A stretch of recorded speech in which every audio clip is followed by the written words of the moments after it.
Bismillahirrahmanirrahim. Assalamualaikum warahmatullahi wabarakatuh. Selamat pagi teman-teman semuanya. Alhamdulillah pada hari ini kita dipertemukan kembali dalam perkuliahan praktikum presentasi bisnis. Nah, setelah kemarin kita belajar beberapa hal, maka hari ini kita akan belajar tentang bagaimana sih menyusun kerangka dalam presentasi bisnis itu.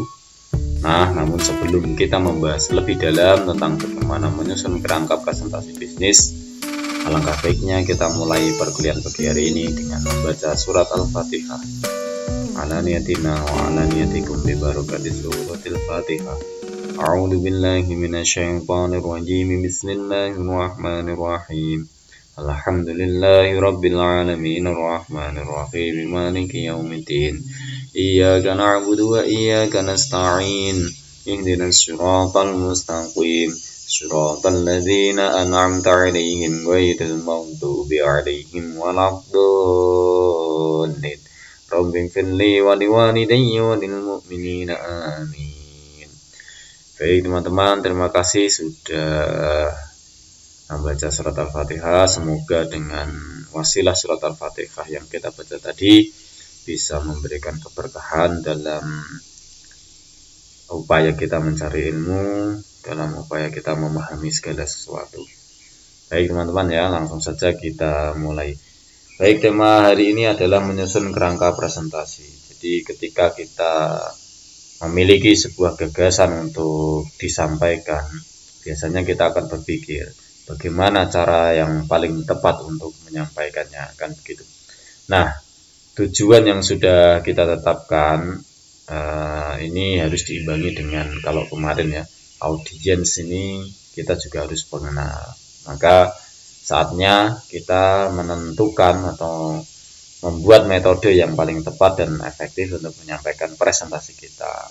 Jadi kita mau tidak mau harus membuat kerangka presentasi ya. Jadi mungkin inilah tantangannya ya di sini ya. Jadi nanti kita akan banyak tahu bagaimana sih kerangka presentasi itu yang bagus, yang bisa menarik perhatian bagaimana. Oke, yang pertama, tugas pertama adalah kita harus mengidentifikasi. Apa yang kita identifikasi? Kita harus mengidentifikasi topiknya apa, kemudian tujuannya apa, audiens kita juga siapa. Nah, itu juga harus kita ketahui dengan secara pasti, kita bisa mengidentifikasinya dengan sempurna. Nah, misalnya kita seorang ahli ekonomi misalnya, kita nanti akan presentasi di hadapan banyak audiens begitu ya, orang-orang profesional dalam sebuah seminar misalnya ya. Nah, maka pertama adalah identifikasi. Yang pertama adalah topiknya. Nah, topiknya apa misalnya? Misalnya teknik bisnis online misalnya ya. Membangun bisnis online yang sukses misalnya. Nah, maka ada topiknya dulu kan gitu. Nah, kemudian baru yang kedua tujuannya. Nah, tujuannya apa? Tujuan presentasi kita. Nah, misalnya membuat audiens kita paham apa itu bisnis online, kemudian bagaimana cara membuat bisnis online baik secara kecil maupun menengah misalnya begitu. Nah, maka yang kedua adalah setelah kita tahu topiknya apa, maka tujuan presentasinya kita apa. Jadi kita tahu arahnya nanti. Nah, kemudian yang ketiga, ini yang paling penting adalah audiens. Ya, kemarin kita sudah belajar banyak tentang audiens kan gitu. Siapa mereka misalnya? Mereka siapa yang akan jadi audiens kita kan gitu. Apakah mereka seorang yang profesional pengusaha bisnis gitu ya, dari UMKM atau dari bisnis-bisnis yang sudah berkembang pesat misalnya begitu, atau usia mereka usianya berapa, ada kata apakah milenial atau lebih dari, atau misalnya sudah tua misalnya kan begitu. Kemudian pengalaman mereka di bidang penjualan itu bagaimana, ya kan? Kemudian jabatan mereka apa begitu. Termasuk juga mungkin kalau kemarin kita bahas ya, mereka itu di perusahaannya masing-masing itu tugasnya sebagai apa. Maka siapa mereka ini menjadi penting. Kemudian yang kedua adalah apa yang mereka ketahui. Ya. Ini kan mengingat pertemuan yang kemarin ya. Apa yang mereka ketahui. Nah, umumnya audien kan sudah mengetahui ya bagaimana cara berbisnis online misalnya, mulai dari mengidentifikasi apa itu bisnis online, menganalisa skill mereka, kemudian bagaimana membuat supaya pelatihan kita ini menjadi lebih tepat kan begitu. Nah, maka ini kita harus tahu apa yang mereka ketahui, pengetahuan mereka. Nah, kemudian yang ketiga, apa yang ingin mereka dapatkan kan begitu. Apakah mereka ingin mengetahui tips dan langkah-langkah memulai bisnis online misalnya, yang tentu yang ini akan relevan dengan mereka nanti. Nah, maka apa yang saya jelaskan tadi ini adalah tahap identifikasi ya, tahap identifikasi topik, tujuan dan audiens presentasi. Nah, dengan adanya informasi ini teman-teman ya, dengan adanya informasi ini maka ada topik apa yang kita tetapkan, kemudian tujuan apa yang ingin kita capai, dan kita memiliki pengetahuan tentang audiens, nanti ini akan menjadi semakin mudah dalam presentasi kita gitu. Nah, karena menyusun kerangka presentasi ini akan jauh lebih mudah jika sebelumnya kita bisa mengidentifikasi topiknya apa, tujuannya apa, dan audiens kita siapa gitu ya. Oke, selanjutnya adalah struktur presentasi. Nah, oke, karena kita tadi sudah tahu audiens kita siapa, kemudian apa yang ingin mereka dapatkan dan apa yang mereka ketahui, karena kita sudah tahu, langsung saja kita buat struktur presentasi. Nah, sebenarnya secara sederhana struktur presentasi ini terdiri dari 3 hal ya teman-teman. Yang pertama ada pembuka, kemudian yang kedua isi, dan yang terakhir adalah penutup. Nah, apa saja ini maksudnya? Ya oke, kita akan bahas satu-satu. Jadi di bagian pembuka ya, bagian pembuka ini biasanya menjelaskan topik yang hendak dibahas, yang akan dibahas. Jadi sebenarnya ini bagian yang paling penting ya dalam sebuah presentasi, karena dari sinilah kita bisa menciptakan motivasi kepada audiens kita untuk bisa menyimak presentasi kita, ya kan? Jadi apa yang harus kita jelaskan, mengapa mereka perlu mendengarkan kita, kemudian mereka ingin tahulah tentang apa yang kita presentasikan, maka kita harus menyusun pembukaan yang kuat ya, sehingga audiens kita termotivasi untuk menyimak, sekaligus juga membantu menciptakan momentum ya bagi keseluruhan isi presentasi kita. Jadi pertama ini ya, kesan pertama ini sangat penting teman-teman. Oke, kemudian yang kedua adalah isi ya, isi. Nah, di bagian isi ini adalah bagian di mana kita menjelaskan topik yang kita bahas. Teman-teman harus perlu digarisbawahi bahwa ketika berusaha menyerap informasi baru, audiens itu memiliki daya ingat yang terbatas teman-teman. Jadi tidak semua yang akan kita sampaikan ini bisa terserap. Maka seorang presenter yang baik itu biasanya orangnya teliti. Dia memilih informasi apa-apa yang penting, apa-apa yang perlu disampaikan ya kepada audiens gitu ya. Jadi dia menentukan informasi mana yang tidak terlalu penting, ya dihapus saja dari isi ini. Maka presenter ini biasanya ini terjebak ya biasanya terjebak dalam berusaha menjelaskan selengkap-lengkapnya, padahal daya ingat audien itu terbatas juga. Maka pilih informasi mana yang penting dan mana yang merupakan pelengkap. Oke ya teman-teman ya. Kemudian yang terakhir adalah penutup. Nah, di penutup ini kalau kita bisa menyalakan semangat motivasi audien di pembukaan tadi, kemudian kalau penutup di sini nih, penutup ini adalah bagaimana supaya audien ini bisa mengingat presentasi kita. Ya, maka kita harus memastikan ya tujuan presentasi kita, apakah tujuan yang kita buat tadi itu berhasil apa enggak. Maka dengan daya ingat audien kita yang terbatas, maka kita harus meringkasnya ya, menyimpulkan ya presentasi dalam sebuah kalimat untuk kita sampaikan. Jadi bagaimana memeras materi-materi yang kita sampaikan tadi menjadi kalimat-kalimat sederhana yang bisa mereka ingat terus gitu ya, bisa ingat mereka terus. Sebenarnya simple seperti itu teman-teman. Jadi Anda membuat pembuka yang kuat, isi yang singkat, padat dan jelas, dan yang terakhir adalah penutup begitu. Oke. Selanjutnya kita akan coba membedah ya pembukaan yang dalam presentasi yang bagus ini seperti apa. Nah, jadi setelah kita mencari ide ya, kita bisa menemukan beberapa hal, mencari banyak informasi.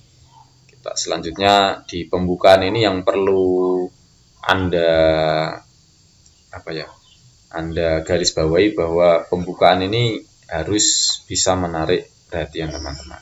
Jadi pembukaan ini tidak hanya sekedar membuka saja dengan salam dan sebagainya, tapi harus bisa menarik perhatian. Nah, menarik perhatian ini banyak cara sebenarnya, banyak cara untuk menarik perhatian audien. Misalnya dengan mengawalinya dengan menceritakan sebuah kisah gitu ya, atau humor, atau kutipan-kutipan pendapat-pendapat motivator atau para ahli kan gitu, atau data statistik itu juga penting.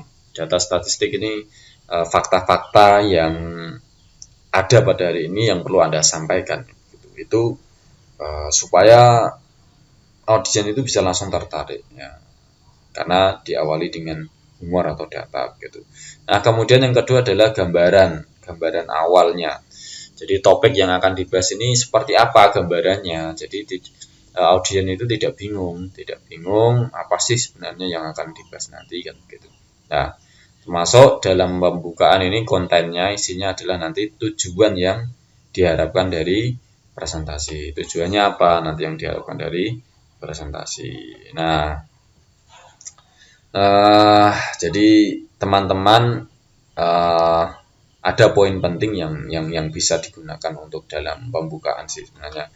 Apakah ada kisah yang menarik gitu ya, kemudian apakah ada ucapan seorang tokoh yang bisa dikutip misalnya, kemudian apakah ada data statistik yang penting yang booming, yang mencengangkan lah kira-kira begitu. Kemudian apakah Anda punya gagasan humor ya untuk membuka topik yang akan dibahas gitu, intinya gitu. Nah, itulah di bagian pembukaan. Oke ya teman-teman ya. Selanjutnya yang kedua adalah tentang isi. Nah, di isi ini nanti isinya banyak ya. Isinya banyak. Yang pertama ya terkait tentang mengapa topik ini dibahas. Mengapa Anda menyampaikan topik ini. Nah, jadi di latar belakang ini Anda harus bisa menjawab apa sih permasalahannya gitu ya. Apa permasalahannya? Terus kemudian mengapa permasalahan ini menjadi penting kan?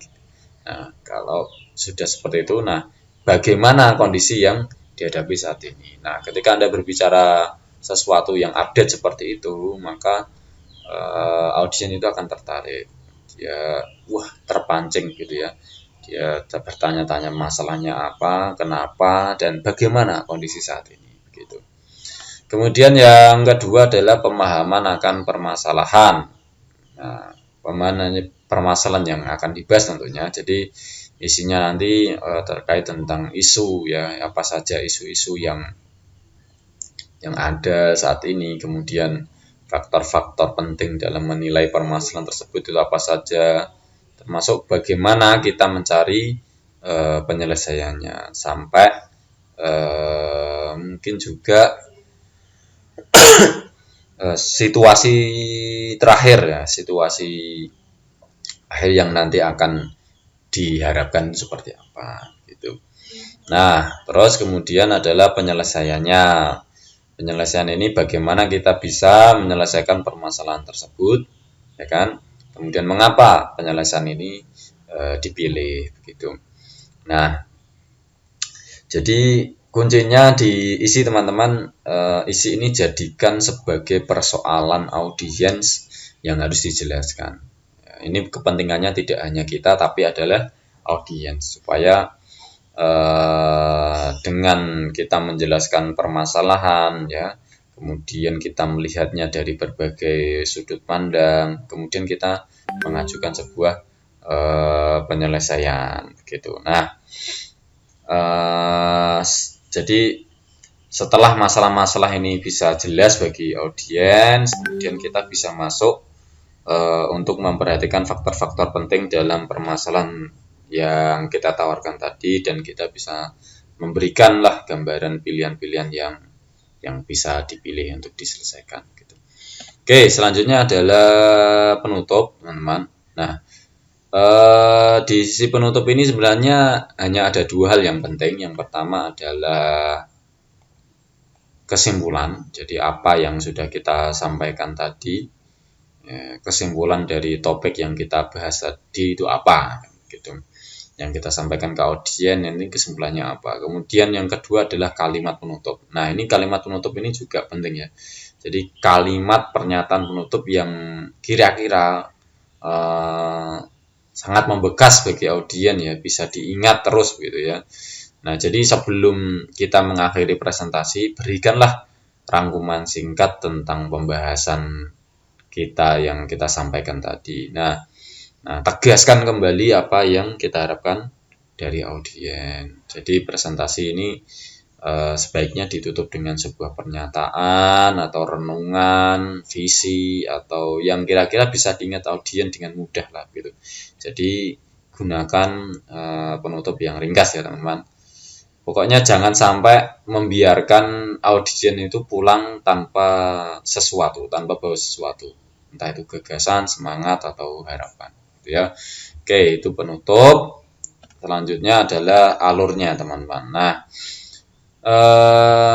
sebenarnya bagaimana sih urutan alur presentasi ini, terus kemudian bagaimana supaya bisa kita ingat terus begitu. Nah, pernah enggak dari kita mungkin kan pernah ya mengalami situasi ketika berbicara di depan ya, atau di depan kamera, tiba-tiba kita mendadak kehilangan kalimat ya untuk yang kita sampaikan. Nah, padahal di slide-slide sebelumnya sudah oke, bisa nyaman. Tiba-tiba kok di tengah-tengah presentasi kita bingung apa yang kita sampaikan. Nah,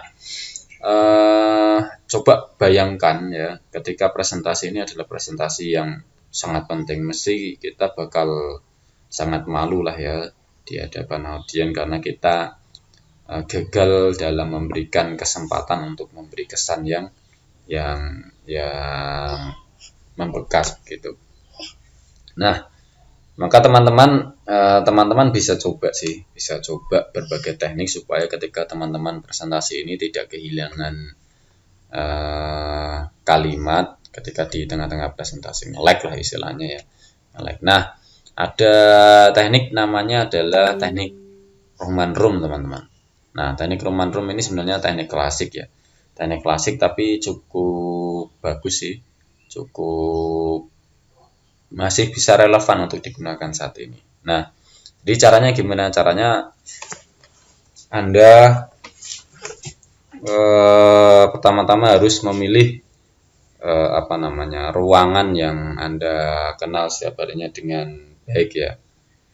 Misalnya Anda ini kalau di dalam kamar ini kan Anda kenal ya, mana letak jam dindingnya ada di mana, letak lemarinya di mana, mungkin meja belajarnya di mana, dan seterusnya. Nah, Anda bisa menyesuaikan itu dalam sebuah presentasi ya. Misalnya, setelah ketika masuk pintu dalam kamar ini, terus saya akan melihat meja belajar. Setelah meja belajar, saya bisa melihat jam dinding dan seterusnya. Nah, Anda ini sesuaikan dengan apa yang setiap harinya Anda lihat, dengan menyesuaikan dengan presentasi yang akan Anda ingat-ingat begitu, sehingga Anda kalau saya ingat pintu berarti saya ingat pembukaan tentang ini, misalnya begitu. Kalau saya lihat meja belajar, saya akan ingat tentang gaya metode belajar misalnya, nanti yang akan kita sampaikan saat presentasi. Ketika misalnya presentasinya kita tentang bisnis, ketika kita melihat jam dinding berarti kita mengingat waktu bagi seorang pebisnis, misalnya seperti itu. Nah, ini akan membuat seseorang mengingat presentasinya lebih mudah. Jadi dia tidak kehilangan momentum ya, tidak kehilangan tiba-tiba mandek gitu. Karena yang dia ingat-ingat itu sebenarnya kegiatan sehari-hari, suasana ruangan dan lain sebagainya. Terus Anda bisa mengingatnya bersama dengan apa yang ingin Anda sampaikan gitu. Itu teknik Roman Room ya. Nah, ada juga yang namanya adalah teknik peta pikiran ya. Teknik peta pikiran ini adalah menyusun kerangka presentasi ini, jadi kayak ada bisa dijadikan sebagai alat untuk mengingatnya. Jadi sebelum Anda melakukan presentasi, Anda buatlah sebuah roadmap gitu ya, catatan peta pikiran yang memiliki gambar warna gitu ya, di gambar warna. Jadi misalnya Anda menjelaskan tentang learning organization, maksudnya tentang belajar tentang organisasi misalnya. Jadi Anda bisa membuat peta pikiran. Yang pertama membuat pembukanya dulu. Ini kan terdiri dari pembuka, isi, sama penutup ya kan. Nah, pembuka kita detailkan pembuka. Dalam pembukaan ini apa fakta-fakta, misalnya ada orang sekarang banyak yang masih buta huruf misalnya. Kemudian mereka perlu merubah sikap dan langkah dan seterusnya. Nah, ini adalah poin-poin yang akan kita jelaskan dalam presentasi begitu. Termasuk juga diisi kan. Nanti masalahnya apa, mengapa, komponennya apa aja, tantangannya gimana, terus solusinya ya kan. Solusinya nanti apa, mungkin paradigma baru, pendekatan baru ya, tantangan-tantangan, seterusnya. Dari pendekatan ada mulai dari kompetisi, komunikasi, terus ya terus betul ya. Ini adalah teknik peta pikiran. Dan penutup, setelah penutup kesimpulannya ternyata nggak sulit dan ringkasannya apa gitu. Nah, ini adalah teknik peta pikiran. Nah, ini cukup efektif juga ketika kita ingin melakukan presentasi. Jadi kita sebelum presentasi ini sudah punya gambaran yang jelas teman-teman. Nanti pembukaan isinya apa, isi itu isinya apa, penutup isinya apa gitu. Nah, gitu ya teman-teman, mungkin itu yang bisa saya sampaikan. Mohon maaf jika banyak kekurangan. Sampai bertemu kembali di pertemuan berikutnya. Wabillahi taufiq wal hidayah. Wassalamualaikum warahmatullahi wabarakatuh.